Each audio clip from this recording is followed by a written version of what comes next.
All right. What's up, brother? What up, man? How you doing? Hey, I'm good, man. I'm good. And we both timed up our drinks. How about that shit? Hydration and caffeine. There you go. Hand in hand. Got to have one with the other, brother. So, listen, man, I just want to talk about your presentation you're doing with us in Chicago. The C2C stuff, man. Just give people kind of an overview of what to expect. And, if we get into some discussion based on it, that'd be cool too, man. So, um, you and I have been back and forth about it a lot, and I know you've got to present it out at Luca Hostiver's place. But so, what is the C2C, man, and what are you hoping to accomplish with it? So the C2C concept is essentially a pyramid that I came up with. I like alliterations and I like pyramids. They're about the only things that really speak to me, right? So I figured I could combine the two. But it's not like an ascending pyramid where like you go from the bottom level to the top. It's more of what I would call like an empirical or adaptable process where you have to constantly evaluate each area of the pyramid and make adjustments and adaptations based on the staff that you have, where you are in your business, and what clientele you're dealing with. The 5 C's start with the foundation or the floor being competence. Like I really believe that, and speaking to your community, these people are dealing with strength action because they want to be competent.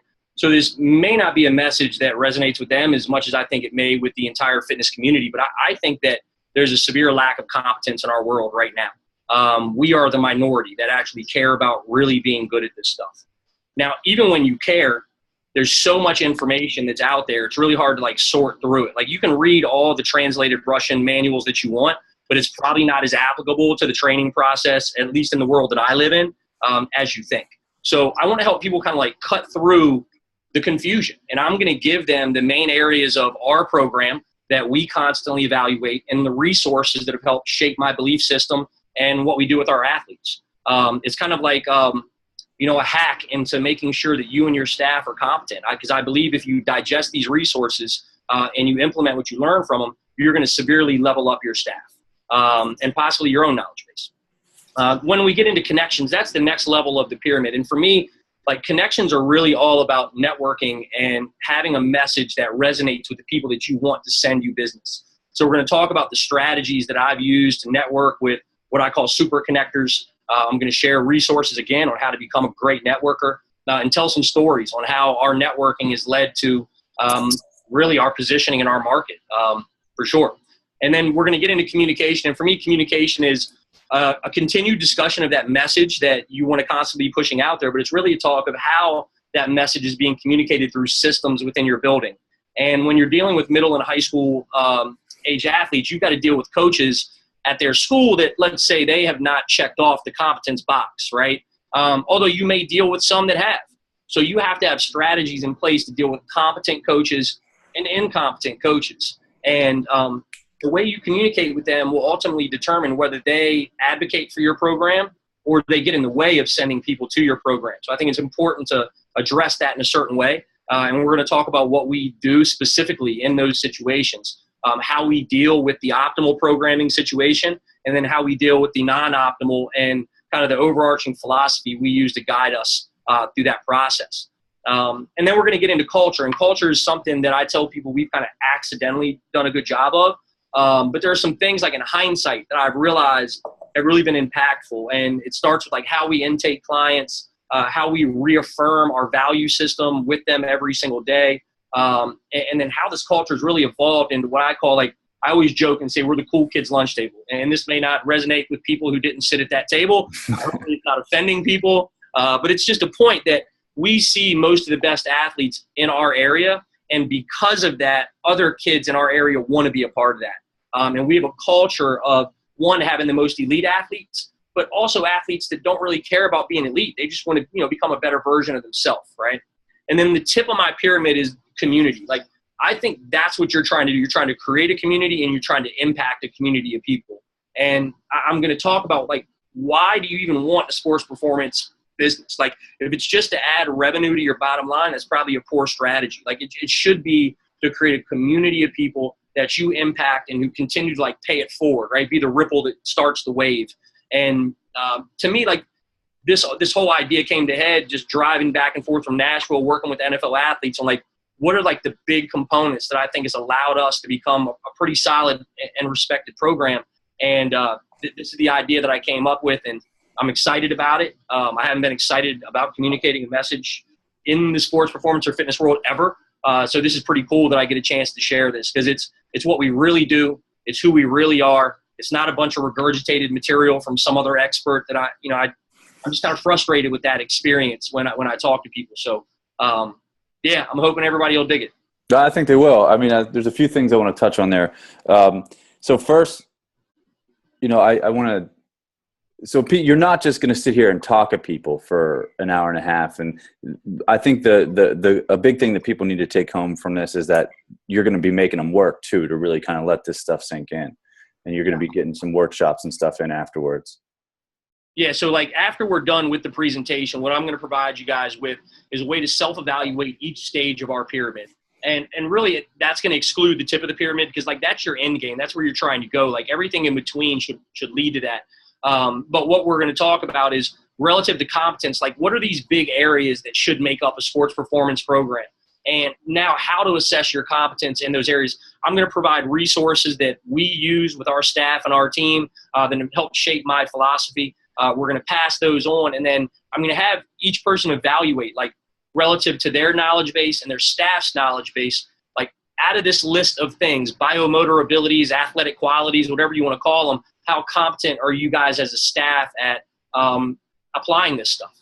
And then when we get into connections, I'm going to basically give them my super connector list. This is a list of people that I am constantly communicating and following up with that have become great lead generation sources for us and that send us business on a regular basis.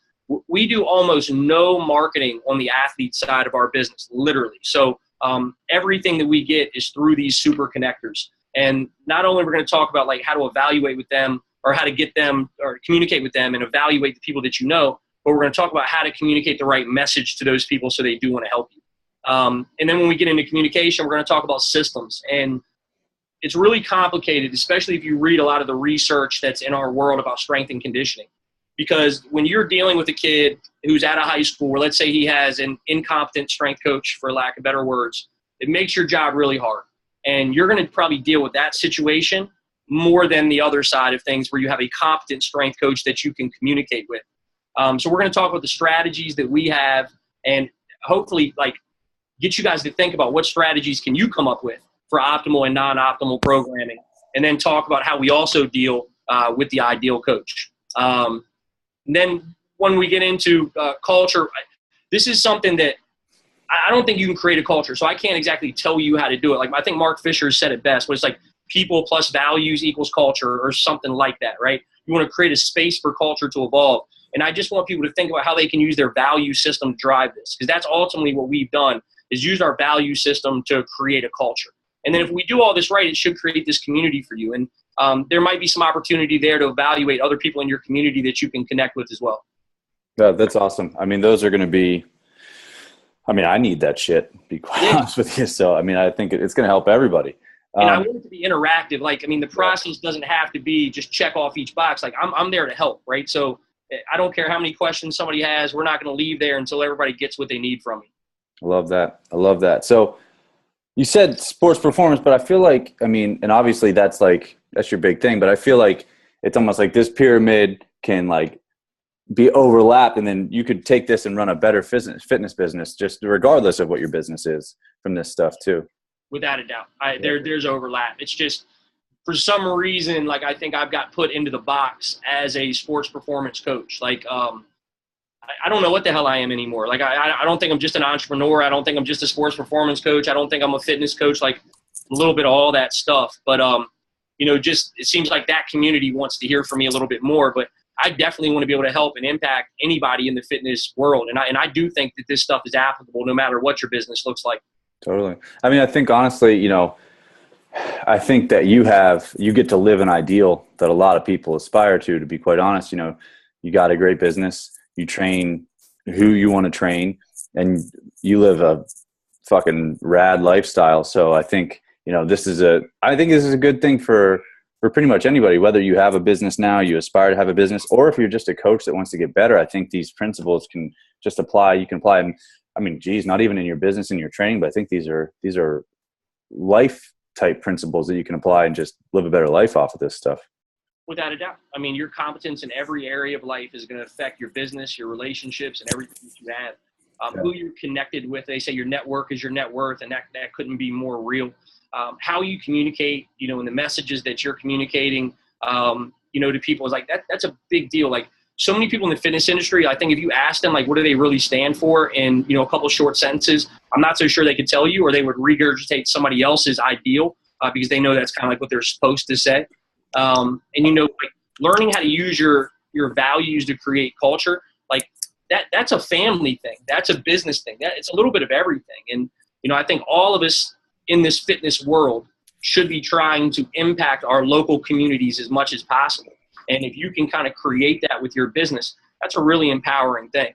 Without a doubt. And I think the one thing that you give here that is crucial, that where people miss a lot, is a tool for self-evaluation, because having some kind of like heuristic like you're giving to sit and look at and say, this is where I'm doing well and this is where I'm not doing well. It's tough to kind of just draw straws out of the air, man. So to have something to sit down like, hey, here are the categories where, if you're performing, you can do well, you're going to really go in the right place. And within that, if you're missing, here's where you're missing and here's how to fix it. So I think that that's huge, man.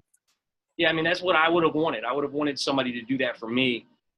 When I just started my business, when I was a couple of years into my business, and it was really, really hard for me to sort through stuff. So I just took the approach of like study everything, dive into everything.